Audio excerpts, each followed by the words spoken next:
Hi, everyone. Welcome to Reimagining the Narrative, writing authentic stories about domestic workers in film and TV.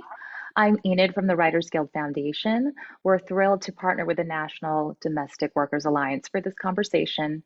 If you have any questions for the panelists, please submit them in the Q&A box, and we'll try to answer a few near the end. Now, please welcome our moderator, the Executive Director of the National Domestic Workers Alliance, Jen Stowe.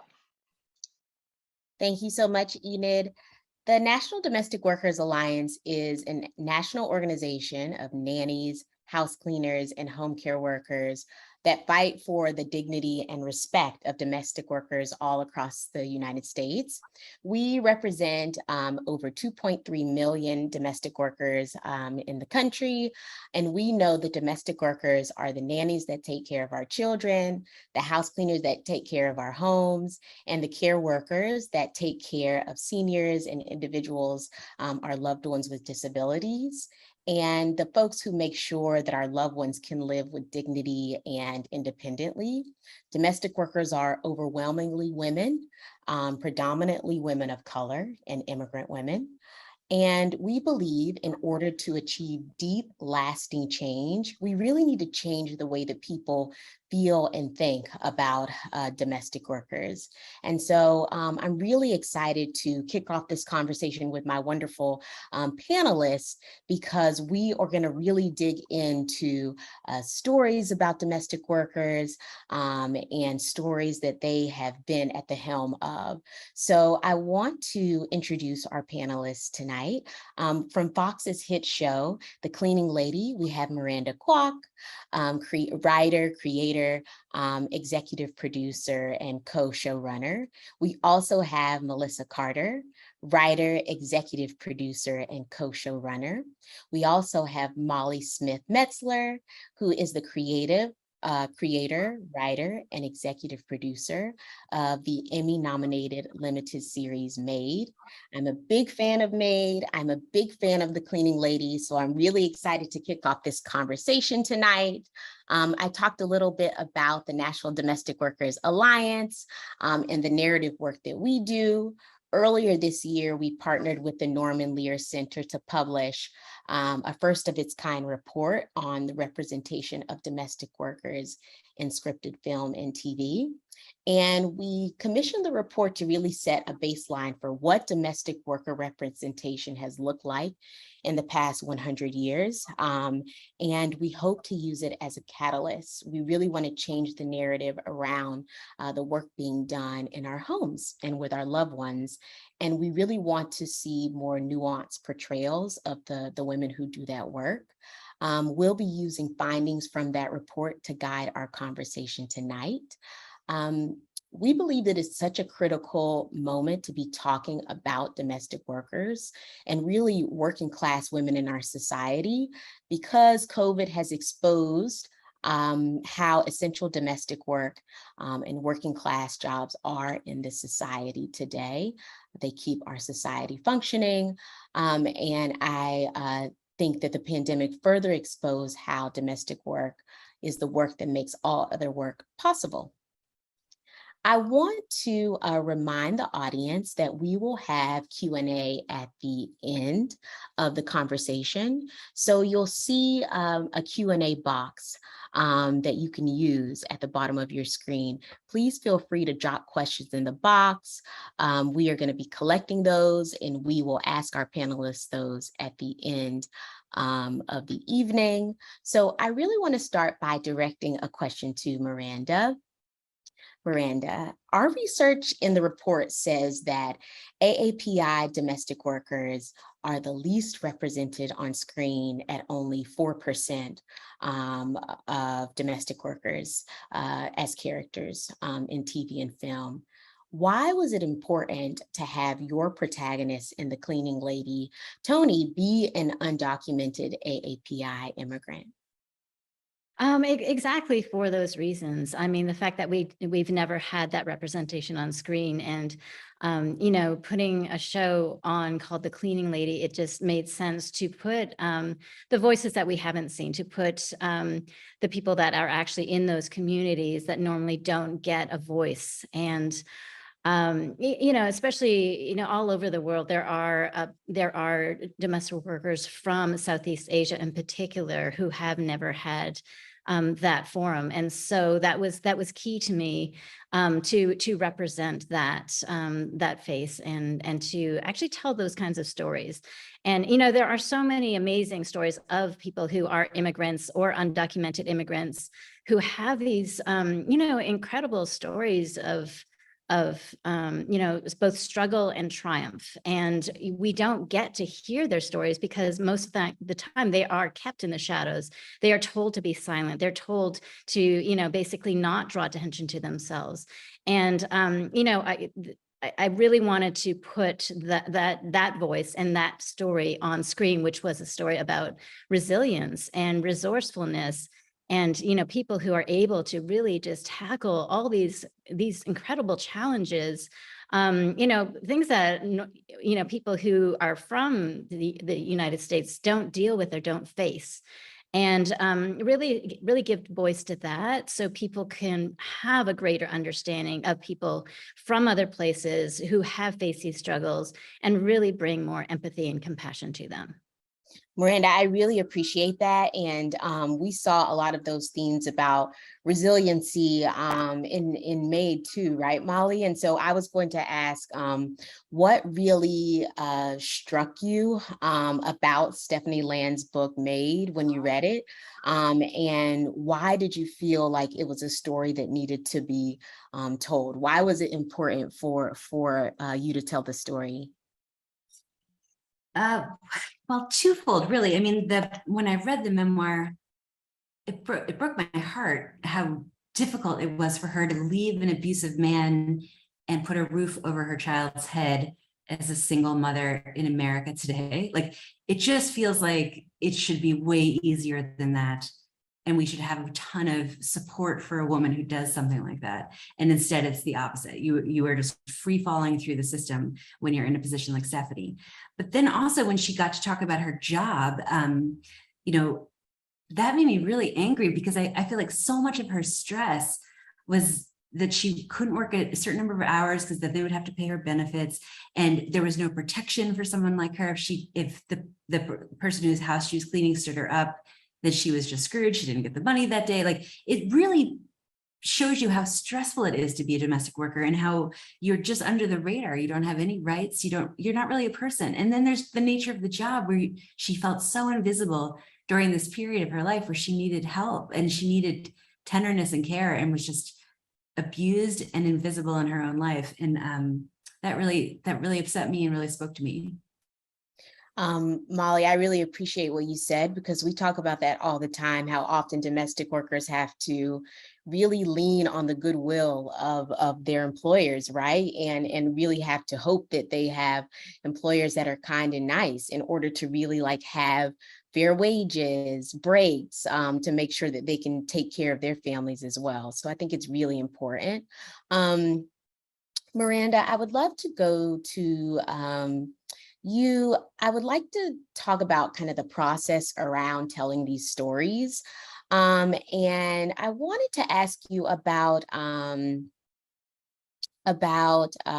research that you put into approaching telling the story about the cleaning lady.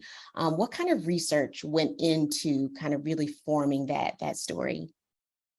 Well, there's research on a lot of different levels. There's being an undocumented immigrant and what that entails and the challenges you face. There's also the struggle with the healthcare system, which is also a big part of our show, and especially for people who are undocumented and uninsured or just impoverished and are fighting the medical system. And so, a lot of the challenges that people face during that. And so, I actually research extensively and then, have to figure out how to put that into an engaging story, without banging you over the head with, the issue, and just make it into a dramatic story. I was going to touch on that and ask Melissa, what kind of What kind of practices did the writer's room take to ensure that the story can be told in an authentic way, but also in an entertaining way, which we know is not easy to do? Yeah, our approach was to make really good characters and embrace, it is a crime show. So we embraced this cloak of invisibility that cleaning women are often overlooked, that they can just move right through a crowd and people really don't make eye contact. They really don't notice. It's sort of they don that uniform and it almost makes them invisible. So we've had a lot of fun with situations that Tony can move in and out of that normally you would notice if someone was sneaking into a room to take something or get information. You know, we've almost used her in almost like an espionage kind of way, which is really fun. But I think as writers, you try to not look at any group of people as a monolith, but as individual, unique characters. And we've done it not only with Fiona and Tony, but the women that they work with form a family. They support each other. They're raising their kids. They're talking about, you know, they all have in common that it's hard work, and they're often living paycheck to paycheck, but they have each other's backs. So we just try to, I think, just create authentic characters and not be too earnest with it, that they're people that have differing opinions, that come from different walks of life, that are different ethnicities. So just not looking at it as like we have to tell a certain kind of story just because they're domestic workers or cleaning ladies. I really appreciate that, Melissa. And Molly, the Netflix show Made was adapted from a book. So how was it to work alongside Stephanie when you were really creating the show? How was it collaborating with her as she's like a former domestic worker herself? Yeah, well, I mean, we hit the writer jackpot because Stephanie, well, first of all, her book is fantastic, and it reads like a textbook sometimes in terms of socioeconomics and like just learning about welfare in this country. It's beautifully reported. So if you haven't read Made by Stephanie Land, you should. Not you guys, I know you have, but those of you out there. But Stephanie herself is so, she's just like a big sponge, and she can pull up these details and share them so articulately. And so she was an incredible resource to us.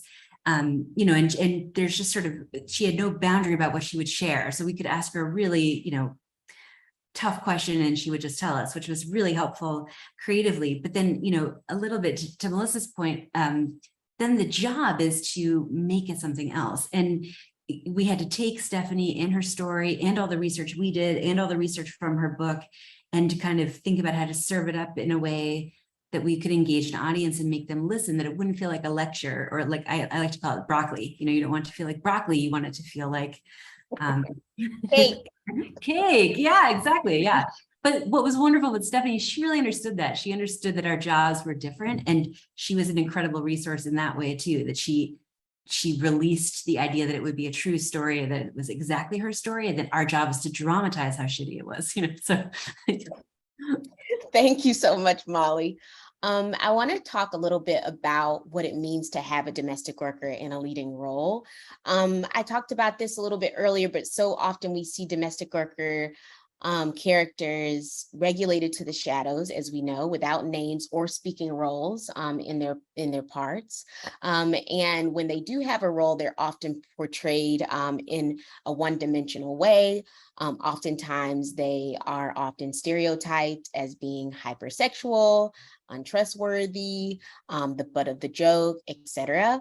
But all of your shows have defied all of those things and made domestic workers multidimensional, amazing characters that have defied all and who are really strong and resilient, but we also see them being humans and having flaws, which is so important when it comes to this type of storytelling.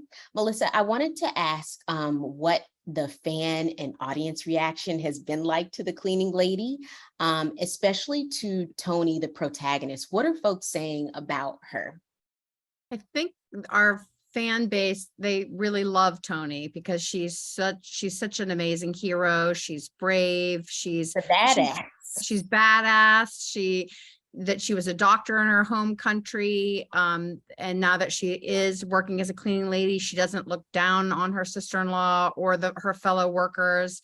She's someone who, who embraces the role that she's in now and uses it to, like I said, to her advantage sometimes in our stories. But she's a really brave, kick-ass person, but she also has flaws and vulnerabilities. Like, we're not depicting, again, we're not saying that all cleaning ladies are saints and making, because I think earnestness like that is boring. Like, if you have someone that's too perfect, or like you said, you're trying to preach a certain kind of story, audiences can feel that. So it's just making her character authentic to who she is. And she can be judgmental of other people, and but she learns. I think she's someone who grows and learns even though she's flawed. Thank you for that, Melissa. I wanted to ask you, Molly, about Maid. Something that we hear a lot is that domestic worker stories aren't entertaining enough, or we hear that they won't make good TV or film. We know that that's not true, number one. We also know that Maid was a huge success. It went on to be Emmy nominated, really proving that stories are exciting to watch. We wanted to ask if you had any pushback in developing the story. And did you ever feel like you had to prove why this story was entertainable or relatable at any point in its creation? That's such an excellent question, Jenna. I feel like Netflix was the perfect home for Maid. And we did not experience pushback about the importance of this story. I think a couple things helped. I think we had a marvelous memoir to give them and to read and to see how riveting it was. So we had that. But I also was very clear in my pitch, this isn't going to be misery. This is, we are going to watch a very authentic 25-year-old girl who's going to make a ton of mistakes with her life. We're going to watch her go on this roller coaster. She's super flawed. There's going to be humor. We're going to get to know her whole family. I've made it clear that we wouldn't, that it wouldn't be sad. And so I feel like that was more the concern that we had. We just don't want to watch someone suffer for 10 hours. And I'm sure you guys face that too. That you have to walk that line of telling the story and showing people what that experience actually is, but also being mindful that people tend to turn off something that's super sad after 2 episodes. But Netflix, we were so blessed to work with them because they really embraced the show and didn't push back. Just to be a gossip, I will say that when we were talking about where to do the show, we took it out, of course, to all the networks and studios, and Netflix was the perfect place for us, so it all worked out. But we did get feedback occasionally that was like, it's a Maid, it's just, what are we gonna do? What's she gonna do? Clean for 10 episodes? I definitely heard that kind of thing, and that's not interesting. And I was, again, fortunately, Netflix thought it was very interesting. But yes, to answer your question, of course, there was definitely feedback about maids can't be leading ladies. Yeah. Yeah.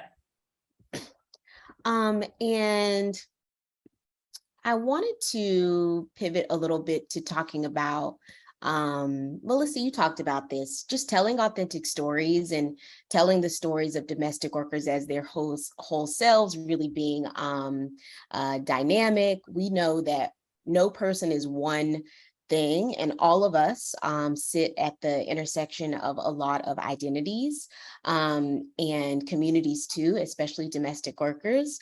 The industry is moving towards telling more inclusive stories. We know this to be true, and that's amazing. And in both of your shows respectively, we see issues that are highlighted now that are honestly still new to some audiences. With Maid, you have a character, Molly, who's dealing with poverty and domestic violence while being a mother.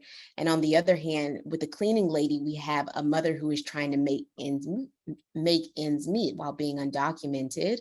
Miranda, I wanted to ask, have there been stories like this that tackle social issues or spotlight marginalized communities that you wanted to tell in the past, but that you couldn't?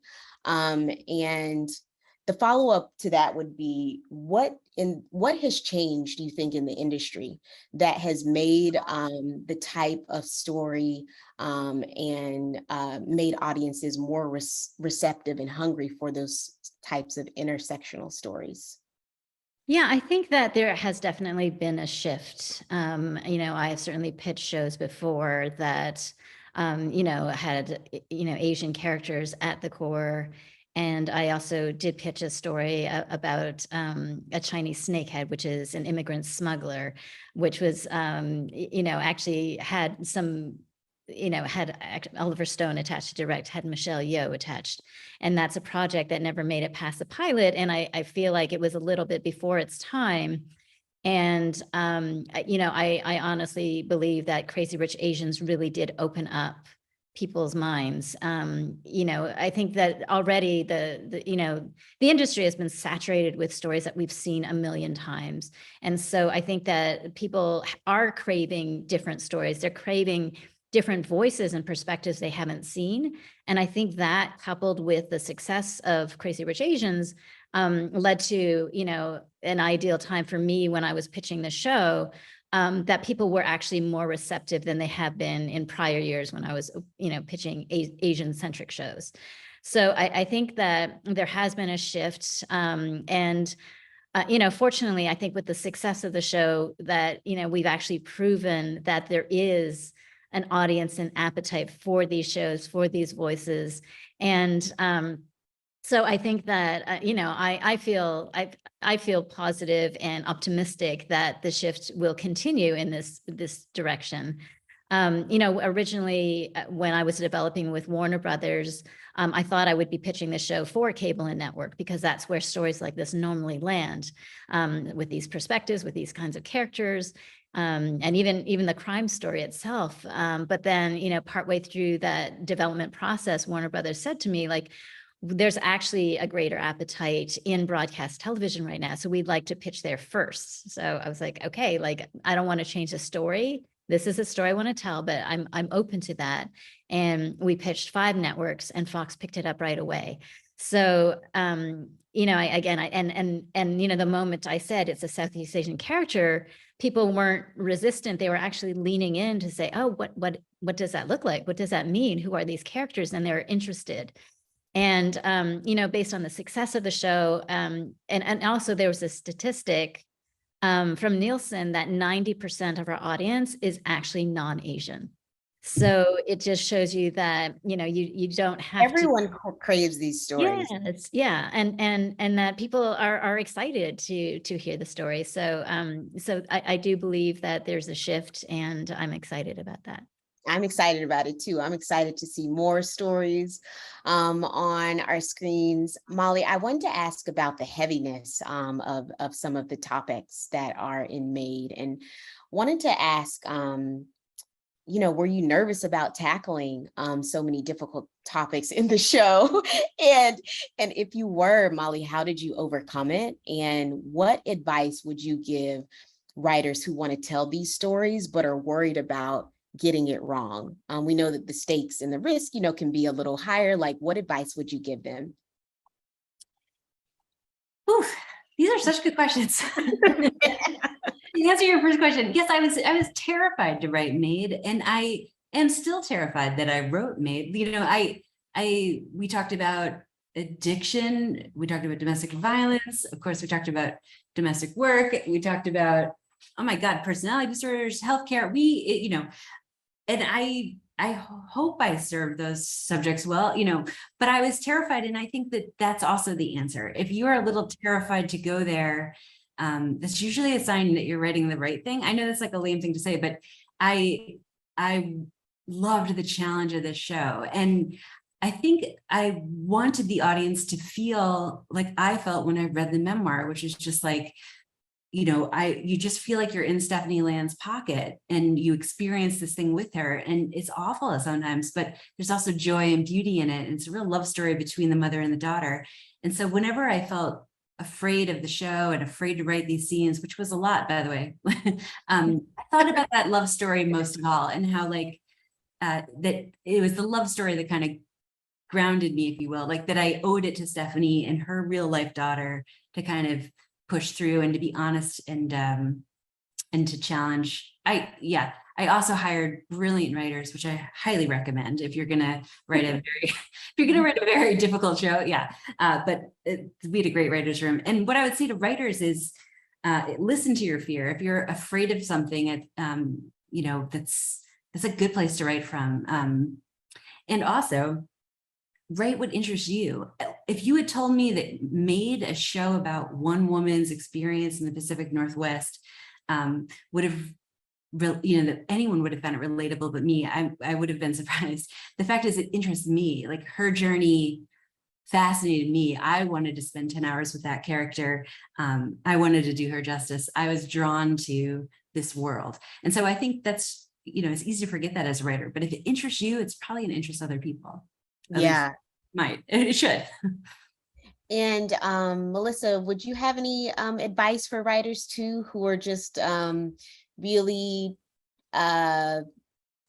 feeling trepidatious about tackling hard topics in shows and how the audience will perceive them?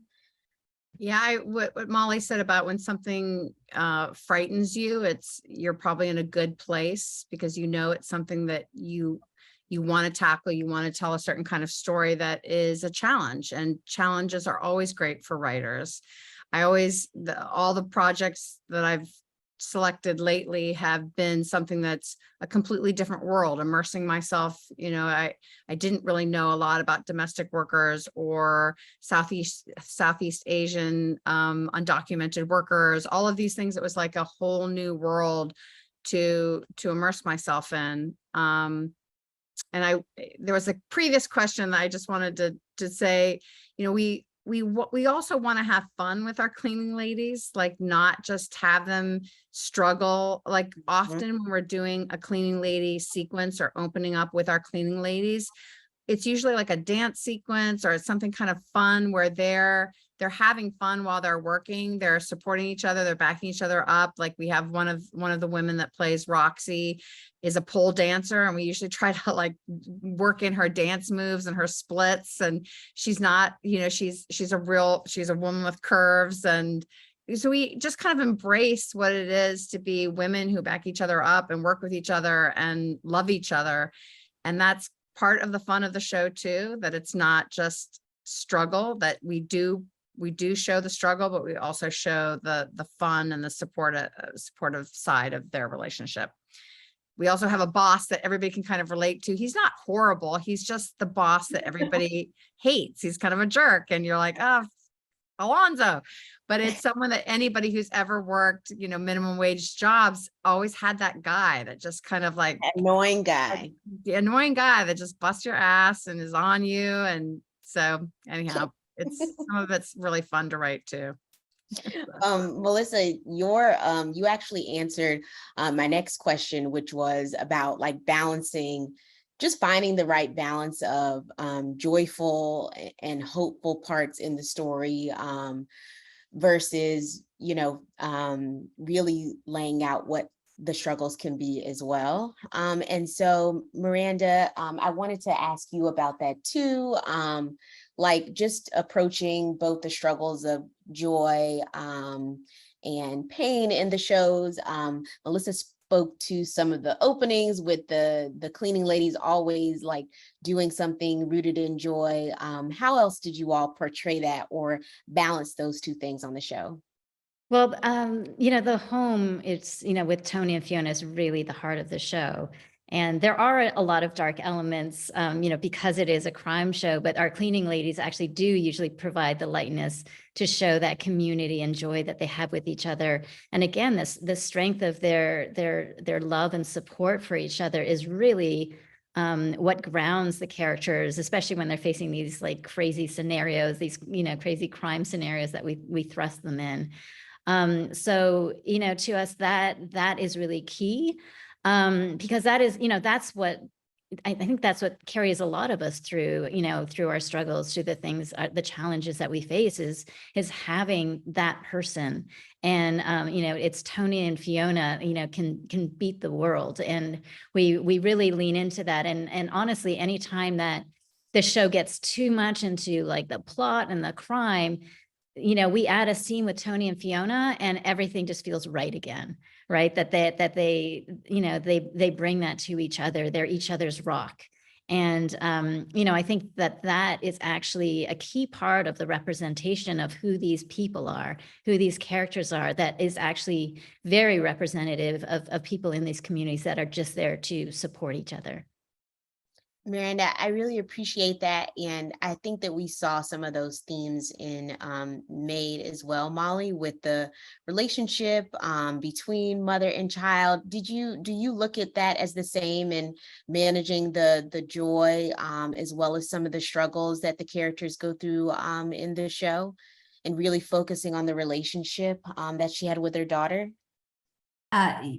Yes, for sure. It's, a little bit exactly what Miranda just said. Anytime things felt wonky in the script, it was often because I needed Alex and Maddie to connect for a second and share the screen together, and then everything felt right again. But the love between them and the fun and the joy, and like that they learn shoot together, and I don't want to say she's a great mother because it's not about that. But she is trying, and that trying to keep everything light and fun for her daughter, that was just very much a grounding spine for the show. And you can feel it. Like there's one episode where she's with the father the whole time, and the whole episode we were like, why is this wonky? And that's why. It's like it was such a grounding thing and a source of comedy. And so was Annie McDowell, as it turned out. Yes, truly, it was so hilarious. And the two of them were so fun. I mean, that's probably a different conversation, but it is one of the reasons it's so fun to write a show while you're in production, because when Andy came and joined the show and I saw the dynamic between them, she just became a much bigger role on the show because, it was so much fun. Their relationship. Yes. And so, I don't know, I know it's all the rage to like write an entire limited series before you shoot it now, but there's a real argument to be made to be writing some of it live. So that was my lesson. I love that, Molly. And I want to ask you all one final question. So the question is, what are some stories and narratives about domestic workers, or even more broadly about women of color, about immigrant women or working class women, that you would like to see? For example, at NDWA, we would love to see care workers represented as working class heroes. For example, care work is one of the fastest growing industries in society, and we want to see more stories about care workers. So Miranda, I'd love to start with you. What are some stories that you would like to see? Well, we definitely want to lean into more stories about empowerment, that it isn't just about the struggle, that we are able to find our strength and courage and power and do something with that. And so that is something that we are trying to incorporate more in the show as well. Again, not only to show the struggles, but the triumphs, to show that, even if you are an undocumented immigrant, there are things that you are able to do, like you are able to start your own business or buy a home or, go to college and, again, sort of dispel a lot of those myths that people have.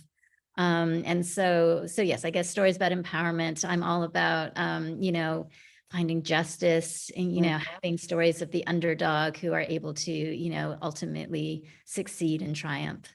Totally. Thank you, Miranda. Molly, what stories or narratives would you like to see?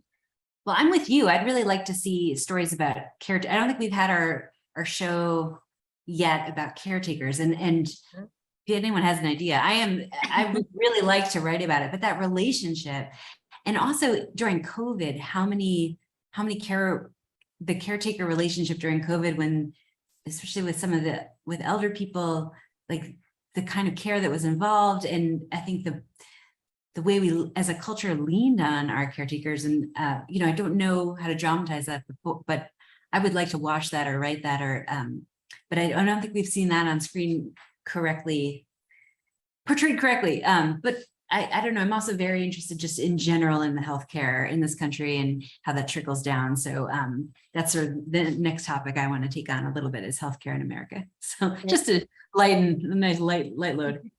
Right. No pressure. No pressure at all, Molly. Melissa, what about you?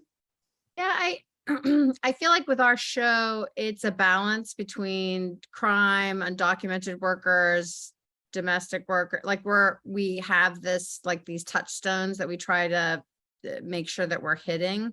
So for me, I like to continue to make sure that everything that Miranda said. So there's not going to be anything new and surprising with what I'm about to say, since we work together every day. But I would say, like, continue to tell stories of where they do stand up for each other, that they're the voice that, like, if they're being mistreated, even though they're in a position where it seems like they're powerless, that they can use their voice and stand up for themselves.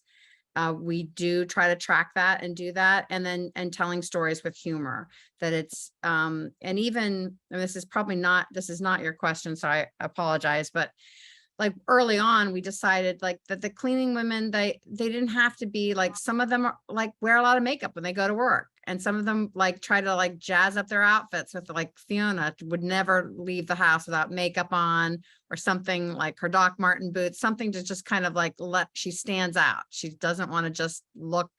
So just trying to show again that that cleaning women are as diverse and interesting as women in general, and that it's not what you expect, that they can go out completely dolled up if they want to be, or like Tony, who never puts any makeup on no matter where she's going. So just continue to have fun with, who they are as people and characters. Thank you, Melissa. So we do have some questions that the audience has for you all. But I really want to say that I'm really happy that shows like Maid and the Cleaning Lady exist. And I hope that it's only the beginning of domestic worker stories being told. Molly, I want to see that story about care and care workforce and caregiving created by you. I really hope that this discussion has inspired you all.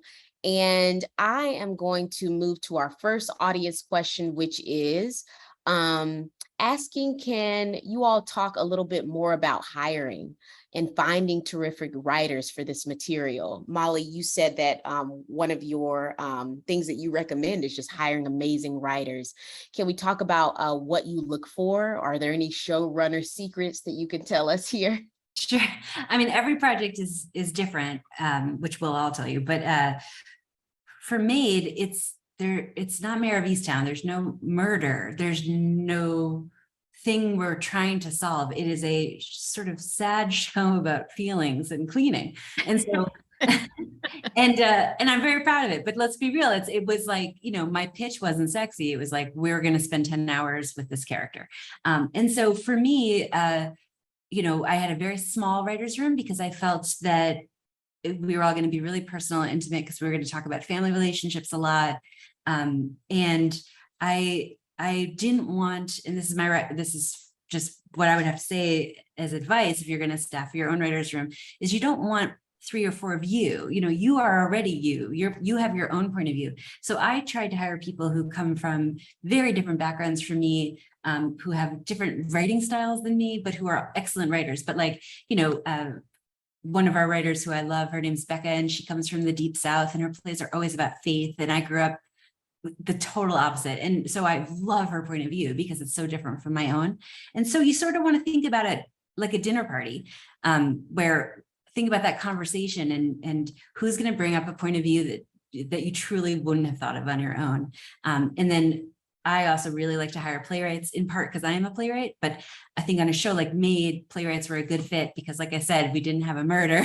Like, I wish we'd had a murder. Somewhere on episode 7, we were like, should we kill someone?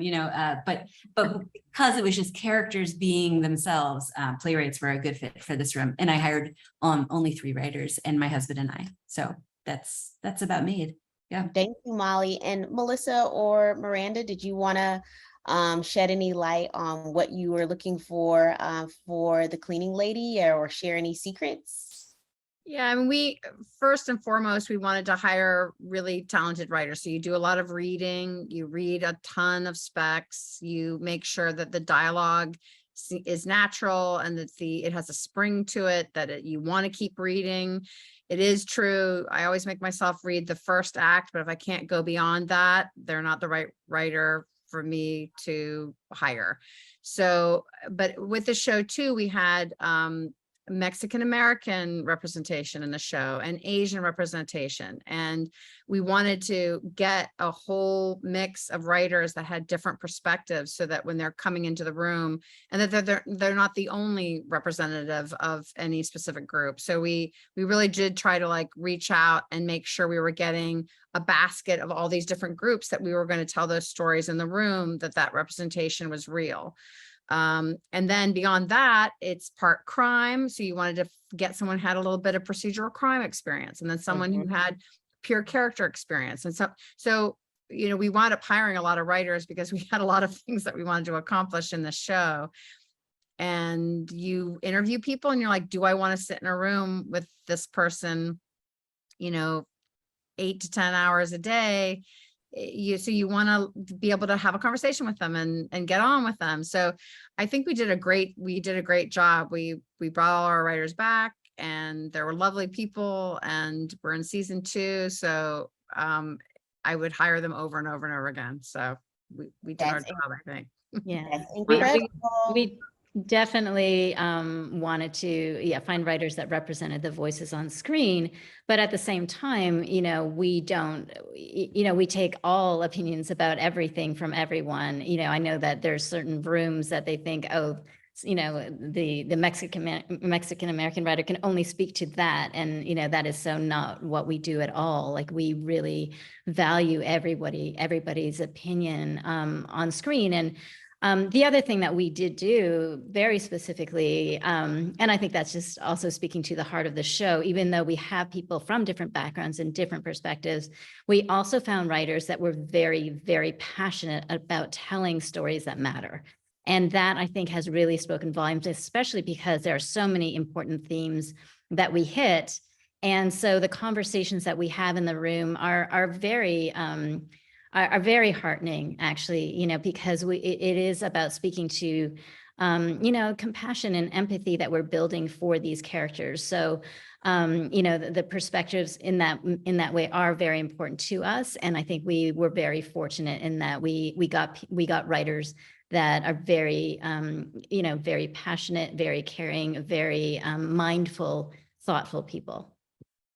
I think that is amazing, Miranda. Another question that we got was, what surprised you or interested you about the audience reactions to your shows, Maid and the Cleaning Lady? Molly, can I go with you on Maid? What surprised you about the audience reactions to the show? Honestly, it surprised me so many people watched it. Like, I remember throughout making Maid, and again, it's a show about cleaning and feelings. And I remember throughout production, I had a little like note on my desk that said, no matter what happens, you won't be the worst show on Netflix. And like, I told myself this every day, like, no matter what happened, but I didn't think anyone would really connect to this story like I did. And even though I was incredibly passionate about telling it, I didn't think other people would be passionate about it. And so the fact that it resonated the way it did, it was a wonderful surprise, but it was a real surprise. And I think it also, you know, I read a statistic about the National Domestic Violence Hotline, that the month that Maid came out, they got the most calls in their history during that month. And so clearly people watched the show and felt seen by it and maybe learned from it. And so I felt, you know, really proud that everything on screen was accurate, so that people had those resources that if you watch it and we're like, oh, wow, I need to get out of this relationship or apply for that grant, that we provided that. So that was a wonderful surprise too. Yeah, it was a great surprise. And I watched it multiple times, so I probably like pushed those numbers up too. It was an amazing story. And Miranda, what surprised you about the viewers and the audience of The Cleaning Lady? I would agree that I was completely blown away by how many people have watched the show. You know, when I set out to create the show, like I wasn't thinking about who the audience is, or, you know, you asked a question earlier about what advice you would give. And I think a lot of times writers spend, you know, thinking about, oh, what do other people want to see, as opposed to what's the story you want to tell. And I really, you know, that this project was a blind script deal. And so, you know, when I was developing it, it was like, you know, I wanted it to be a Southeast Asian character. And again, I wasn't thinking, well, you know, is that going to sell? Is that, you know, I just thought, no, this is the story I want to tell. And so I wasn't thinking about the outcome. I wasn't even thinking about, like, you know, I was thinking I had to, like, hit my deadlines to finish this blind script deal. I wasn't sure, like, how is this even going to be a show? And so it has been completely overwhelming and overwhelmingly positive. The reaction, I mean, you know, a statistic that we got a few months ago was that 12 million people had watched the pilot. And the fact that people, it's not just like, oh, they watch, you know, oh, they watch your show. It's like, no, it's like 12 million people tune into this show with these voices and these perspectives.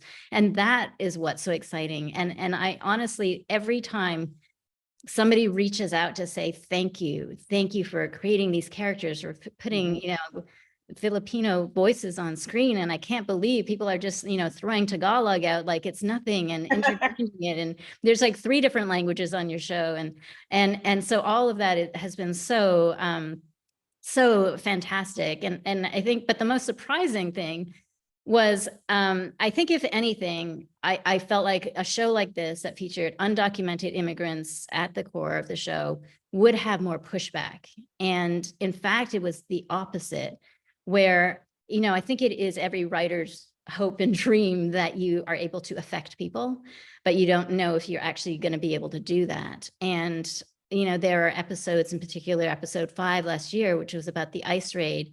And, you know, people who are normally against undocumented immigrants were saying, like, oh my God, like, I don't want them to be deported, and that we'd actually reach them. And, you know, somebody who was, you know, Elodie tells a story all the time of her neighbor who's an avid, you know, supporter of, you know, Trump supporter, you know, came up to her and said at the end of that episode, you know, she was crying.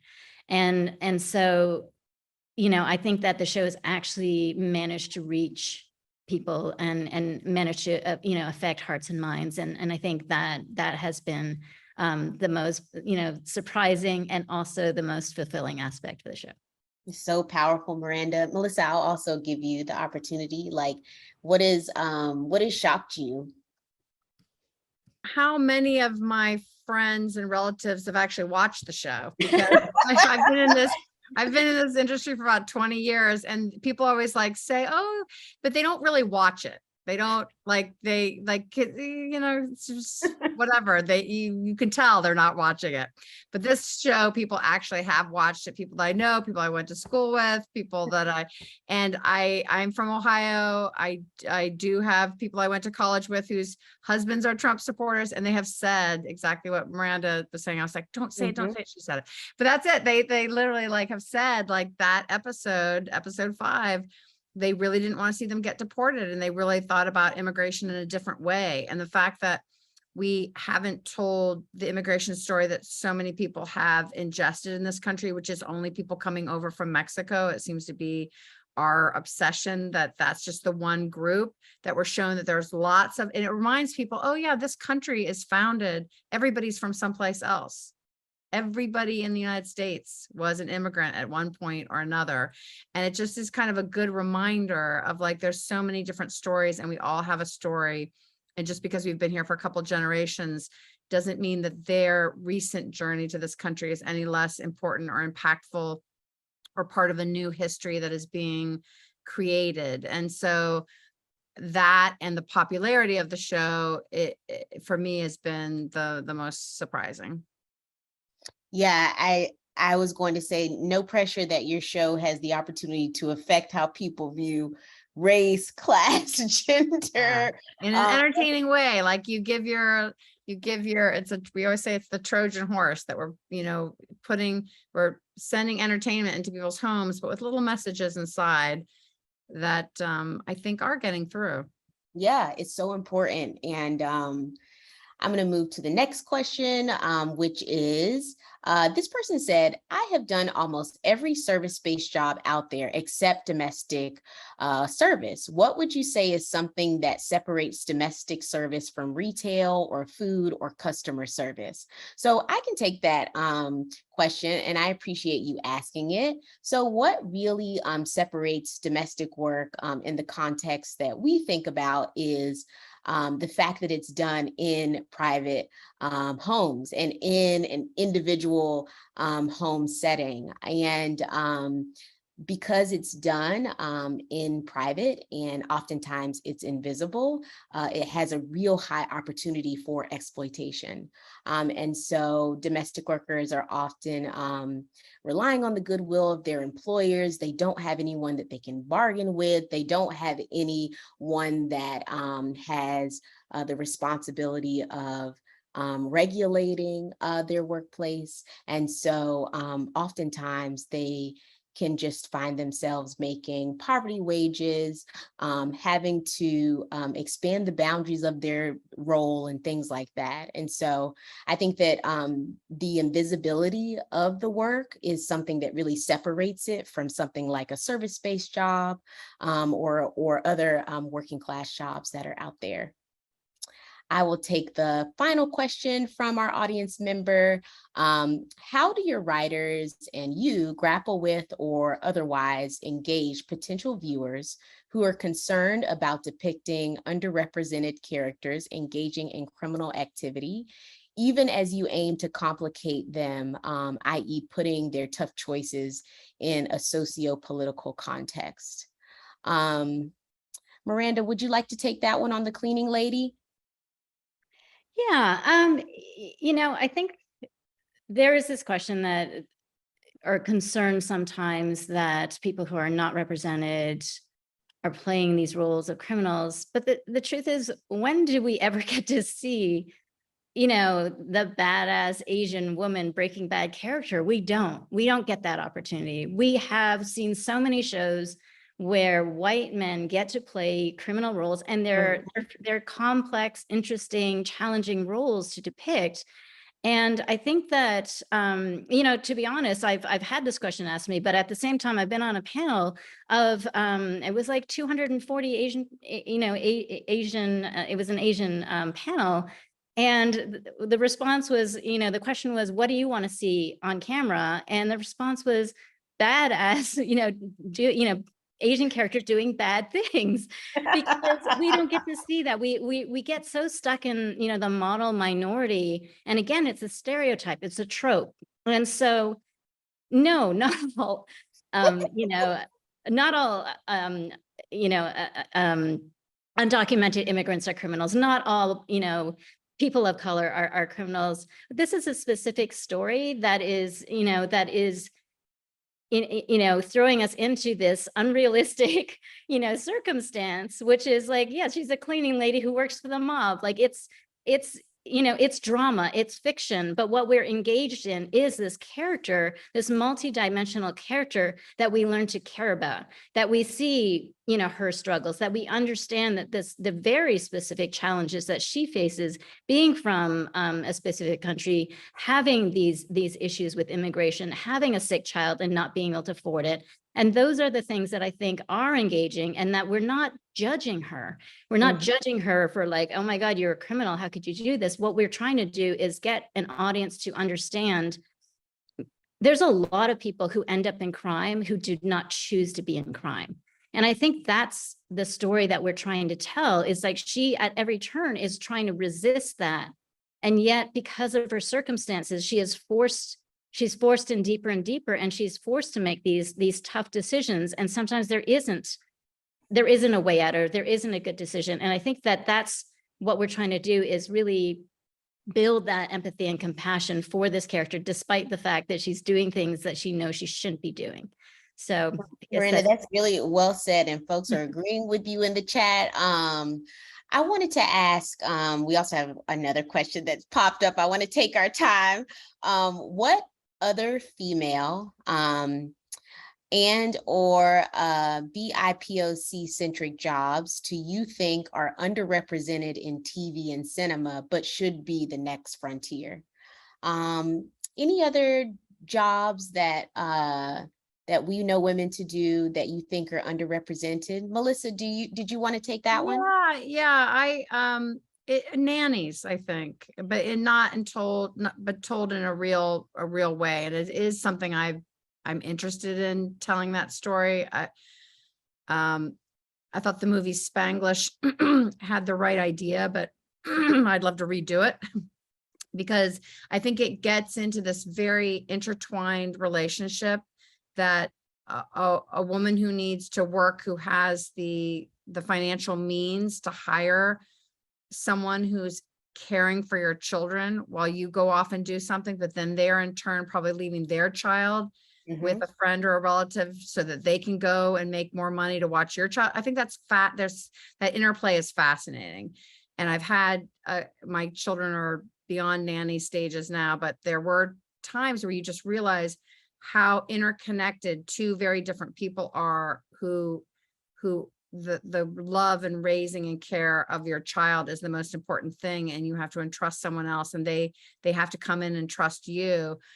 I think that's a very interesting dynamic that I'd like to see more, or maybe be a part of making at some point. Thank you, Melissa. And Molly, can I ask that you answer any other industries that women often do, or jobs that are underrepresented in TV or cinema that you would like to see? Well, I'm so excited to see Abbott Elementary come out and do so well, because I think teachers, we've needed that show for a long time. So yeah.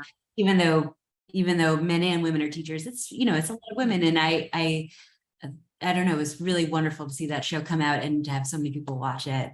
And then, as I said before, caretakers. I think these, especially home aides, and how they did their job during COVID. Again, I don't know how to make that a sexy pitch yet, but I think I am fascinated by those women in the healthcare field. So I'd like to see those stories. I want to watch them. I'd like to tell them too.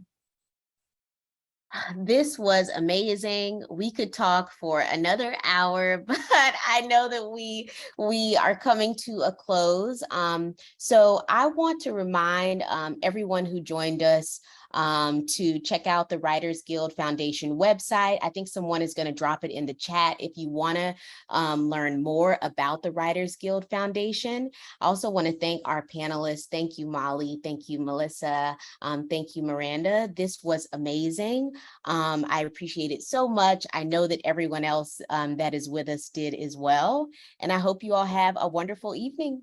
Thank you all. Thank you, Jen. That's really fun. Thanks, Congrats on your show, ladies. All right, bye, you all. Nice to meet you. Nice to meet you too. Bye.